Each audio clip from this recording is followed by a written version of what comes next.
If a body gives out 10 to the power of 9 electron per second, அப்போ number of electron given out per time is 10 to the power of 9 electron per second. மறக்கக்கூடாது. Q by T கொடுத்திருக்கு.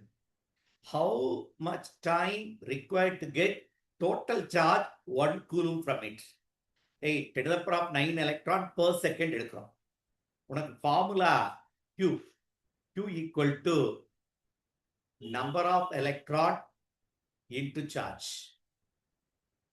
இந்த இடத்துல Q வந்து உனக்கு கேட்டது number தான் கேட்டிருக்கு. Q is 1 coulomb. Number will be Q by E. இவன் கொடுத்தது வெறும் சார்ஜ் கொடுக்கல, சார்ஜ் பை டைம். இன்னும் அவங்க கேட்டிருக்கிறதையும் டைம் தான் கேட்டிருக்காங்க. கொஸ்டின் கிளியரா புரிஞ்சுக்குவோம். they ask you to find out time. ஒரு செகண்ட். அப்ப இந்த ஃபார்முலாவை நம்ம இப்படி எழுதலாமா? Q equal to இது என்ன? Q by T, இது charge by 1 second into time equal to என்ற வேல் எழுதலாமா? இன்னும் கொஞ்சம் மாற்றி சொல்றேன், நல்லா யோசிப்போம். கொடுத்தது number of electron by time, அதான் 10 to the power of 9 electron per second. இதான் கொடுத்துருக்காங்க. இது வேணா ஸ்மால் என்னன்னு நம்ம சொல்லலாம். Number of electron per time கேட்டது, அதுவும் டைம் தான் கேட்டிருக்கு. What time 1 coulomb of charge will discharge. Q equal to general formula, நீ NE தான் general formula. Number of electron are capital NE தான் ஜெனரல் ஃபார்முலா. இதுல என்ன கொடுத்துருக்கா? Number of electron in 1 second கொடுத்துட்டா, into time into charge of electron போட்டேன்னா Q எவ்வளவு charge? இந்த ஃபார்முலா உனக்கு புரியுதா இருப்பாரு. Number of electron by time into time, இதான் மொத்த டைம் டு கிவ் 1 coulomb. அப்போ சார்ஜ் எவ்வளவு போகணும்? 1 coulomb போகணும். 1 coulomb. N is nothing but 10 to the power of 9 by 1 second into T into charge of electron 1.6 into 10 to the power of minus 19. You will get the answer in seconds.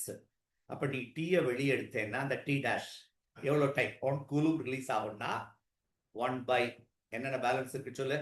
இந்த T dash வெளியே எடுத்துட்டோம். T dash அப்போ 1 divided by 10 to the power of 1.6 into 10 to the power of minus 10 ஆயிருமா? இதான் முக்கியமான step.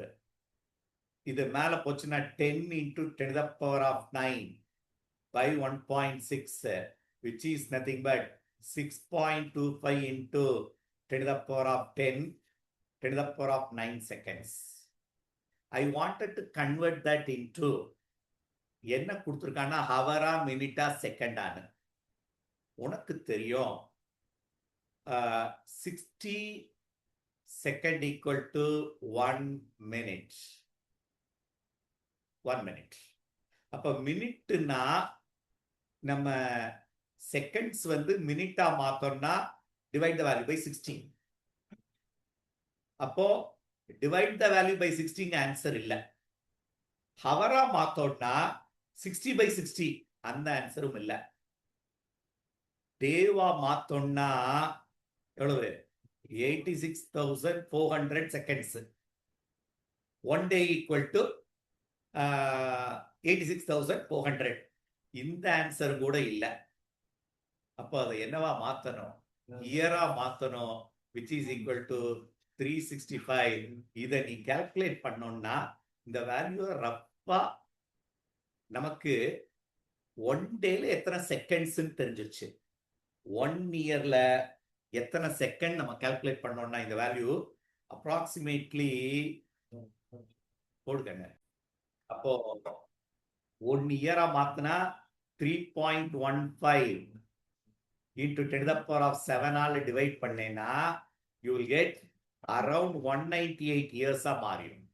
Answer is T dash is 198 years. இத கொஞ்சம் லாஜிக்கா think பண்ணி போட வேண்டிய சம். நம்பர் ஆஃப் எலக்ட்ரான், இது number of electron per second. அப்ப இன்டு டைம் போட்டோம்னா 1 கூலும் எவ்வளவு டைம்ல கிடைக்கும்ன்றத கண்டுபிடிச்சிடலாம். இதான் ஆன்சர்.